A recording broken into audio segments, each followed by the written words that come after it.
Hoy es 15 de julio, día en que se reduce desde hoy en 2 horas la jornada laboral en Colombia, sin afectar, por supuesto, el salario de los trabajadores. Jornada laboral que queda en 44 horas a la semana y en un año, en julio del año entrante, en el 2026, se reduce 2 horas más para quedar definitivamente en 42 horas a la semana, que es lo establecido en una ley del año 2021. Esta nueva reducción de la jornada laboral en Colombia no afectará, tenga usted consideración, ni la hora de almuerzo, ni el salario, ni las prestaciones sociales, ni las horas extras. Por supuesto, tampoco el recargo nocturno. Penalco, que es el gremio de los comerciantes, que va a ser tal vez el más afectado, calcula que con el recorte de la jornada de trabajo va a aumentar cerca del 6% el costo de nómina de cada empresa para ellos, los comerciantes en Colombia.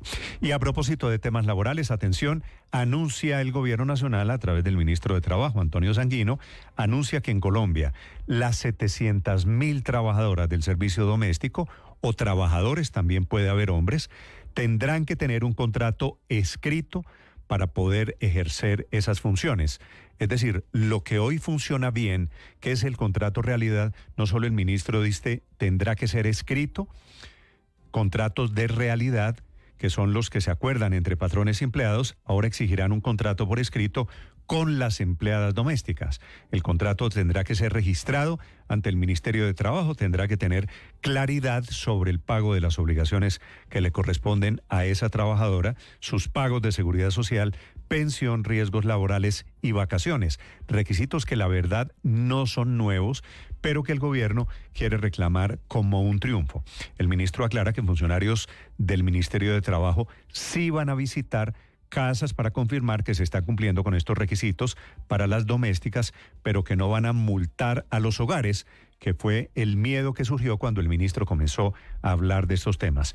Visitas que se producirán cuando reciban denuncias que, por cierto, le pidieron a las administraciones de los edificios ayudar a que se cumplan las condiciones laborales de las empleadas domésticas, que no veo cómo el administrador del conjunto del edificio va a colaborar con eso, pero es la tesis que tiene hoy el ministro de Trabajo. Y a propósito de temas laborales, esta mañana las tiendas de Uno responden a las amenazas de sanción que vienen también desde el Ministerio de Trabajo. De Uno, que es uno de los grandes empleadores de Colombia, tiene 25.000 empleados con contratos a término indefinido, responde a esta denuncia del Ministerio de Trabajo diciendo que fueron 230 visitas sorpresa a bodegas y almacenes. Entrevistaron a 400 de los 25.000 empleados para concluir que en esos supermercados se encontraron 29 violaciones de condiciones laborales que van desde la jornada laboral, asignaciones de tareas, hasta la falta de un manual o problemas de infraestructura en sus instalaciones. De Uno tiene razón en plantear esas inspecciones del ministerio como un ejercicio sin control, sin precedentes en la historia, un ejercicio que huele a persecución, por supuesto, del Ministerio de Trabajo. Ya les vamos a hablar de todos estos temas. Son las 6 de la mañana, 4 minutos. Les contaré también del segundo día del paro de arroceros en Colombia. Se están cumpliendo 24 horas del primer bloqueo y se han agravado esos bloqueos en vías de Tolima, Huila, Córdoba, Casanare, Arauca, Sucre y Cesar, que son los departamentos de mayor nivel de producción de arroz. Un cereal, tal vez el plato de mayor consumo en Colombia, está todos los días en el plato de todos los colombianos, en el calentado, en el desayuno, en el almuerzo, en las comidas, pero desafortunadamente para los productores están produciendo a precios ruinosos. Y eso está afectando los bloqueos en las vías. La situación más grave es la vía entre Bogotá y Villavicencio, porque los arroceros allí instalaron bloqueos. Y la vía alterna, que es la transversal del Sirga, está inundada porque tuvieron que abrir compuertas de la represa de Chibor que queda en Boyacá. Y están a punto, producto del invierno, también de abrir represas en la otra represa grande que queda en el departamento de Córdoba, que es Urrao. Hasta ahora el gobierno no ha convocado, hablando de los arroceros, a ninguna mesa de diálogo. No hay interlocución con los líderes del paro, que siguen esperando que el Ministerio de Agricultura cumpla con desembolsos que había pactado hace 3 o 4 meses. Los transportadores de carga calculan que cada día de este paro de arroceros les va a costar miles de millones de pesos, calculan ellos 2.500 millones de pesos, en pérdida porque ya hay 12.000 vehículos de carga que están atrapados por cuenta de este bloqueo. arroceros que tienen razón en su protesta, por supuesto, pero que se equivocan, como se suelen equivocar aquí en el procedimiento de los bloqueos, intentando fastidiar al gobierno, terminan dañándole la vida a miles de personas humildes que tienen que utilizar las vías para trabajar y para transitar. El embalse de Urrá está esta mañana casi en el 98%, es el que queda en Córdoba, es decir, se encuentra a 60 centímetros de rebosar. Las 4 turbinas fueron encendidas, están en su máxima capacidad, intentando incrementar el caudal de descarga ante los altos ingresos de agua que hay allí por el invierno en Córdoba. La polémica del día la crea el presidente Gustavo Petro, que finalmente emitió el decreto que encamina las tutelas que haya en su contra o decisiones eventuales del gobierno para que no sean estudiadas por el Consejo de Estado, sino que vayan a jueces de primera instancia. Es decir, el presidente está cambiando la competencia del Consejo de Estado, que considera ha sido hostil y ha sido contrario a los intereses del gobierno. El presidente Petro ha perdido casos importantes, tutela contra los Vargas Lleras, nombramientos en el Consejo de Estado. El Consejo de Estado le tumbó también hace 20 días el decretazo, el de la convocatoria de la consulta popular. Le ha tumbado nombramientos de embajadores, le ha tumbado nombramientos de comisionados de la CREG. Ha tomado, es cierto, decisiones en contra del gobierno, no porque sea Petro, por supuesto, sino porque son decisiones producto de actos mal ejecutados, sin el lleno de requisitos o simplemente chambones. Por eso el presidente cree que cambiando de juez, cambiando de competencia, va a obtener decisiones de la justicia que le resulten más favorables. Al final, lo que demuestra esto es la inmensa fractura que hay entre la justicia y el presidente Gustavo Petro, que ataca a los jueces de Colombia, no solo a los del Consejo de Estado, a mañana, tarde y noche. Bienvenidos, es un día de estas controversias, pelea del presidente Petro con la justicia, que ahora se canaliza, se traduce en esto, en que el Consejo de Estado no conocerá de competencias, ni tutelas, ni decisiones sobre el Consejo sobre estupefacientes, por ejemplo, ni decisiones administrativas por decisión del presidente y de su ministro de Justicia. Está comenzando hoy en Bogotá lo que han llamado la reunión de emergencia sobre Palestina, tal vez la reunión más misteriosa en la historia de la diplomacia en Colombia. No se sabe cuáles son los 30 países que vienen a esta cumbre citada por el presidente Petro la semana pasada, supuestamente para hablar de Gaza. Es la cumbre en la que el presidente se ocupó con el gobierno de Sudáfrica de demandar ante la Corte Penal Internacional a Israel. Por eso se llama la cumbre del Grupo de la Haya. Bienvenidos, son las 6 de la mañana, 8 minutos. Les contaré de la señora ya identificada que salió a disparar en el balcón de su apartamento en el noroccidente de Bogotá. Se queja con razón. El alcalde Galán dice, esa bala perdida pudo matar a alguien, a un niño, por ejemplo, en ese conjunto residencial. Investiga la fiscalía, que ya tiene identificada a esta señora, una supuesta ejecutiva que estaba posando de lo bonita que se veía disparando esa pistola 9 milímetros en Bogotá. El problema se le creció, investiga, ya con gente, la Fiscalía General de la Nación. Bienvenidos, es un gusto acompañarlos en este amanecer. Es martes 15 de julio, los acompañaremos con los anuncios de temas laborales en Colombia. Ojo, si usted tiene una empleada doméstica o un empleado, cambia las condiciones de trabajo, tendrá que registrar el contrato en el Ministerio de Trabajo. Lo más importante enseguida, en el resumen que preparamos en Voces y Sonidos en Mañanas Blue. Un nuevo decreto presidencial le quitó facultades al Consejo de Estado para recibir y estudiar las tutelas que se presenten en contra del presidente Gustavo Petro. Juan Manuel Charri, abogado constitucionalista. Lo que llama la atención y resulta cuestionable es que modifique la competencia de él, las tutelas contra el propio presidente de la República, advirtiendo que el Consejo de Estado, que es la autoridad competente, ha tomado decisiones en donde tutela derechos que deben ser cumplidos por el presidente de la República. En otras palabras, lo criticable es que el presidente modifique el reparto de las tutelas porque no le gusta el juez que tiene esa competencia porque le ha dado órdenes de respetar derechos fundamentales en determinados casos. El Consejo de Estado era el encargado de revisar, de evaluar y de tomar una decisión frente a tutelas que se presenten contra el presidente Gustavo Petro, pero ahora este decreto, el 0977, firmado por el presidente y por supuesto el ministro también de Justicia, Eduardo Montealegre, mencionan que ya el Consejo de Estado no será el encargado de revisar estas tutelas, sino jueces del circuito. La norma fortalece la imparcialidad del sistema judicial. Argumentan que como el Consejo de Estado ya revisa actos administrativos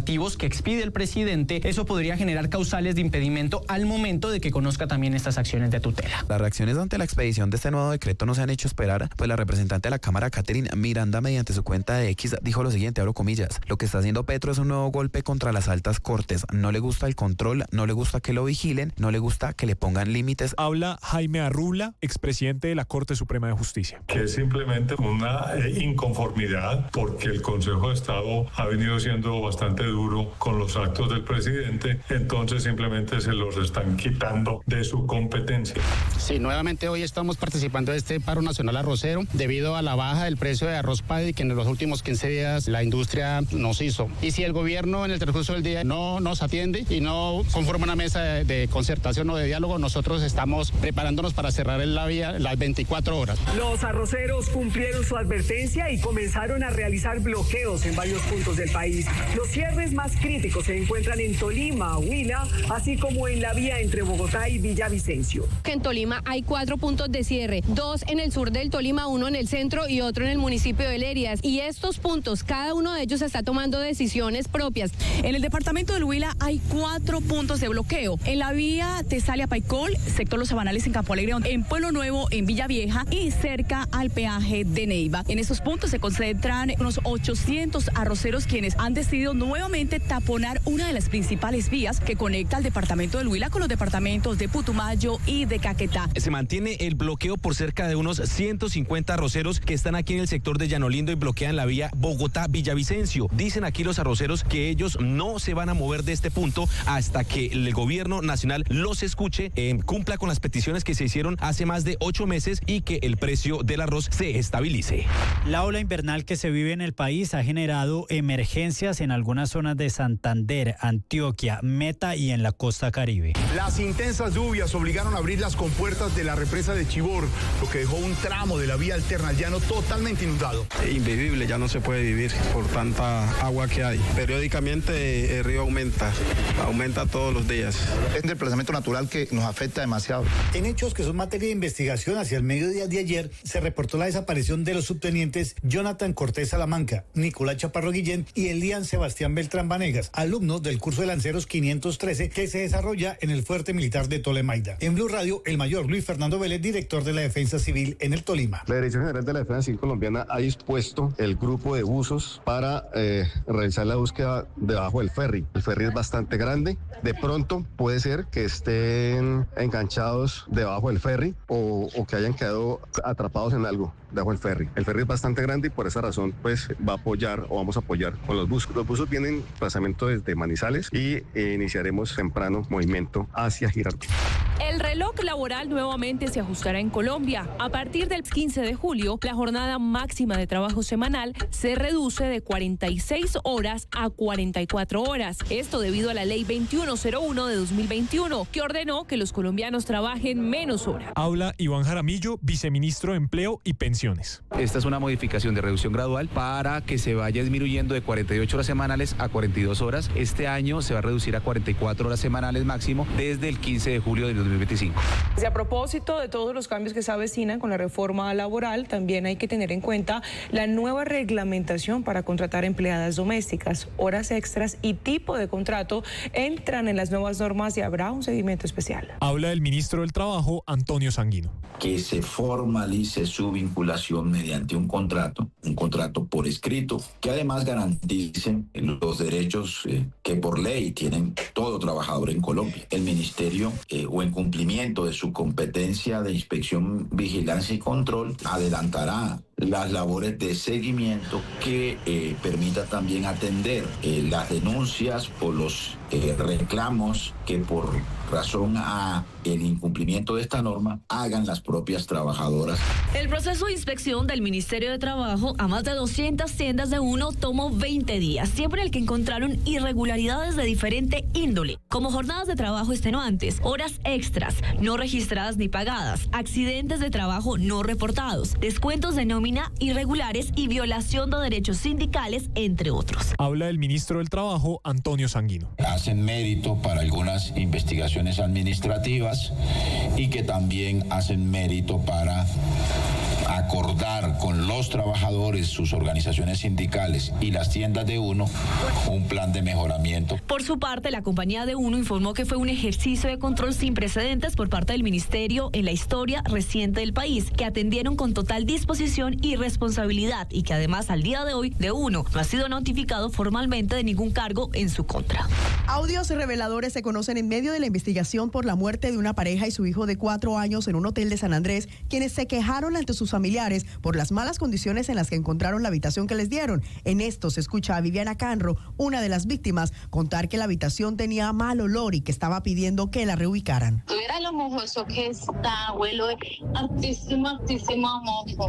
El pasado 9 de julio, el presidente Petro firmó la resolución que le quita la designación de negociador al Zarco Aldinever. Sin embargo, la polémica se da porque este cabecilla de las disidencias es señalado como uno de los presuntos responsables del atentado contra el senador Miguel Uribe. Esto quiere decir que el pasado 7 de junio, cuando se registró el atentado, el Zarco Aldinever aún tenía el reconocimiento de negociador de paz. Según las autoridades, él habría dado la orden de atentar contra Uribe desde Venezuela. El martes y miércoles de esta semana se realizará en Bogotá una reunión ministerial de emergencia sobre Palestina. Este encuentro fue convocado por los presidentes de Colombia y Sudáfrica en su calidad de copresidentes del Grupo de la Haya. El vicecanciller Mauricio Jaramillo entregó detalles. En ese segmento vamos a hablar de acciones puntuales, ¿sí? ¿Qué se puede hacer para detener el genocidio? Y el miércoles vamos a contar aquí con la presencia del señor presidente, de Francesca Albanese, que es, como ustedes lo saben, la relatora especial de Naciones Unidas para el tema de Palestina.